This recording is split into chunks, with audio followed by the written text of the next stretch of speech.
Saudara, stroke merupakan penyebab utama disabilitas dan kematian nomor 2 di dunia. Di Indonesia, stroke menjadi penyebab utama kecacatan dan kematian, sebesar 11,2% dari total kecacatan dan 18,5% dari total kematian. Ketua Umum Yastroki, Maijen Purnawirawan, Dr. Tugas Ratmono mengungkapkan penanganan stroke membutuhkan kerjasama lintas komunitas dan relawan. Karena penanganan stroke harus dilakukan secara cepat, terutama pada kasus stroke iskemik atau sumbatan. Menurut Tugas Ratmono, stroke tidak hanya berdampak pada individu, tetapi juga keluarga dan masyarakat.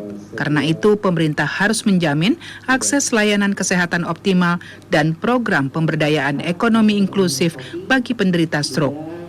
Ada waktu kritis 4,5 jam untuk menangani stroke sumbatan, karena itu, jika terjadi serangan, pasien harus dibawa ke rumah sakit. Kita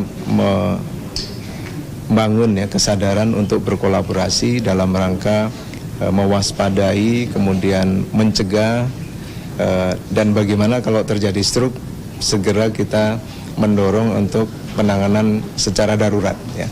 Ya artinya khususnya pada stroke sumbatan ini kan ada waktu yang terbatas 4,5 jam, sehingga bagaimana kalau ada kejadian stroke itu segera didorong atau segera dibawa ke rumah sakit. Spesialis syaraf Dr. Ziki Yombana mengatakan masyarakat diminta untuk mengenali gejala stroke melalui ciri-ciri yang tercakup dalam slogan segera ke rumah sakit. Ziki menyebut segera ke rumah sakit merupakan akronim dari senyuman, gerakan bicara, kebas atau kesemutan, rabun dan sakit kepala yang dapat digunakan untuk mengenali gejala stroke yang terjadi secara mendadak. Kalau mengalami gejala serangan dari stroke itu tidak ada yang bisa dilakukan di rumah karena harus segera bawa ke rumah sakit ya, karena peristiwa seperti ini kita pada stroke itu, terutama pada stroke yang sumbatan ya, itu ada namanya golden period atau periode emas, di mana apabila dalam waktu 4,5 jam dari kejadian sampai masuk obat itu adalah periode di mana angka kemungkinan sembuhnya sangat tinggi sekali.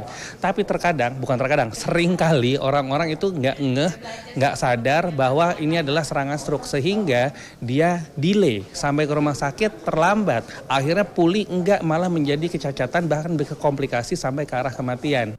Pada momen hari ulang tahun Yastroki ke-36 dengan mengusung tema Tahun Baru Hadirkan Bangsa yang Sehat menuju Indonesia Ramah Stroke 2025, Yayasan Stroke Indonesia berkomitmen untuk terus memberikan edukasi dan bantuan serta mendorong pemerintah memperluas program kesejahteraan ekonomi bagi penderita stroke. Yastroki dan para